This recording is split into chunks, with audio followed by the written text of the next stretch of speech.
guys gonna ask me questions or ask me questions? Do an opening statement. Oh, you want an opening statement from me? Okay. Yes, please. It's kind of like the State of the Union address. Yeah. President. Well, from my perspective, it was a very nerve-wracking game. You know, coaching on the defensive, working with the defensive backs, and a fast break offense where they came out and really were up-tempo. I don't know how many plays they ran. I haven't seen the stats, but it's hard. You don't even have a chance to catch your breath. And these guys adapted extremely well to the up-tempo. You know, we bent a little bit. We gave up some plays. You know, we had they had a couple of drives where they scored, and we let them get down there a couple times. But besides that, they came to play. They rose to the occasion on defense and did a great job. Offense, we shot ourselves in the foot too many times, but we made a lot of plays. Quarterback was a great leader tonight. Obviously, some of the things that we did offensively, that, you know, the ifs and buts situations, the two long plays that got called back were very frustrating. I think one of those calls was a little shaky, but hey, I can't get fined. This is not NFL. So. But I did have some constructive criticism for the officials. There were some, you know, suggestions to them, you know, about some things, but you know how that works. Jared, you know, led the secondary with 2 interceptions, running back 1 for a touchdown. That was a big play, big momentum turn, because, you know, they had, you know, stopped us and they started to move the ball, and that was just a huge play. And he had a great game tonight overall, and the whole secondary had an opportunity to, you know, to do that. Kyle had a great game tonight as well.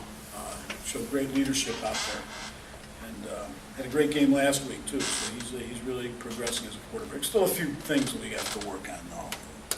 Correct? Correct. All right. Agreed. Well, Kyle, you got Monaco back and Seibert. Those two guys look like they're going to be some big targets for you. Oh, definitely. Yeah, it was nice to have everybody back. We had him back. Also, we had Colin Camille back. Made a few plays for us. It's definitely good to have Artie back, though, obviously, as he's one of our best athletes on the team. It's good to use him in different ways. Max, can't say enough about Max, really. He's going to be a real good player eventually. I mean, he's good now, but like if he gets his blocking down more, like he'll be unstoppable. I really feel that. He doesn't drop any passes. He does everything you want him to do. Can't complain about him. He's a really great teammate too. So, Coach, your team controlled the clock. Coach, your team controlled the clock really well. How important was that going up against a really up-tempo offense like North Park?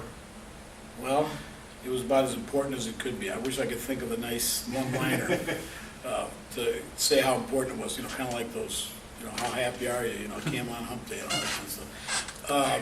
That's the same kind of thing. I mean, that was huge because, you know, our defense is constantly having to adjust to different formations, and they get up on the ball faster than any team I've ever seen.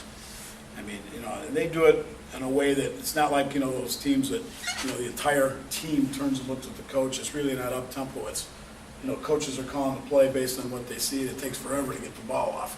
These guys, they ran a ton. I don't know how many plays did they run. Yeah, we never saw the official stats either, but Okay. it's a ton. All right, but it's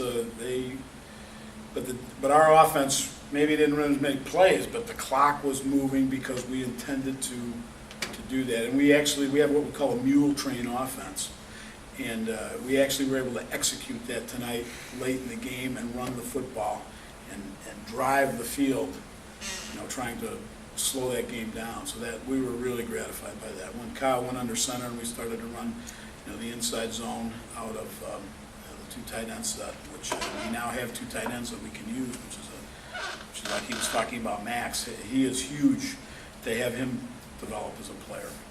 So, because it really diversifies our offense. Jared, you know they had thrown for over 400 yards last week, so what was it like getting ready for that quick-paced defense? No, I think we, the whole secondary just studied the film that Coach put up for us, and we knew that they were going to come out firing at us right away and hit us with the short passes and stuff. And I mean, we just prepped it all week, and when it came down to it, we just played our hearts out, and that's what happened on the field. So, Kyle, what's it like having a running back like McNulty to take the pressure off you? it's pretty nice. I didn't even know he transferred here till one day before camp. Came in, I was like, "Who's this kid?" You know, he goes out and he was an All-American at both of his schools he was at previously, Morningside and COD. wouldn't surprise me if he does something similar to that here. It's definitely, you know, real good to have him. He, you know, he fills in nicely for the void that Johnny left, obviously. They have differences, but they also, you know, do the same things. So it's definitely good to have him around for sure. Coach, not just Jared, but Nichols, your whole secondary, it looks like they're going to be a good I part of your want to tell defense. you, it was, I'm very, very proud of the way they played and the way they came back. I mean, you know, Stefan gave up a couple plays and he was pretty upset with himself. And of course, he came back and made a couple of really nice plays. He made a real nice play on a out route, you know, after getting beat on one. He's not going to get beat twice in a row. The one thing about Stefan, he will not get beat twice in a row. And of course, coming back and picking that pass, he dropped him. He could have had two. He could be up there instead of Jared if he would have caught that. And of course, he's going to hear about it. He hears about it. I will tease a little bit. You know, I have to confess. But we're really happy to have Jared. He's a great freshman. Developed into a starter early on, and when we were recruiting him, watching his film, we knew he was going to be a very good player, very, you know, good young man as well. Kind of, you know, he represents Benedictine, as does Kyle. Yeah. As does Kyle, extremely well. Kyle, and I want to tell you that Kyle has come a long way as a quarterback. And we watched his progress, his development as a leader. It's very, very exciting to see that. I mean, we're very gratified with what these guys are doing right now. So we think we've, you know, have an opportunity to do some things. We've got a lot of progressing that still has to be done. There's a lot of, you saw the penalties, the shooting ourselves in the foot. You know, there's a, you know, adjusting to stunts. North Park came on, just threw the kitchen sink at us. I mean, they were stunting, they were doing crazy stuff up front. You know, and eventually some big plays happened as a result. But and these guys persevered. You know, the passing game was really good. Kyle made some great throws in key situations. You know, and of course some great runs too, so it was exciting. Happy, obviously I'm personally very happy with the DBs, you know, in terms of the way they played. You know, Rodney getting his first pick, and we now have more picks than the defensive linemen. So that's good. They were ahead of us last week, the DBs. But and you know, Roseman at safety to tell us, you know, there's about Stanistowski played tonight, Breedis. So there are about 6 or 7 kids that see some playing time for us back there with the different packages that we use. So good guys to work with. Congratulations. Thanks a lot. Appreciate it.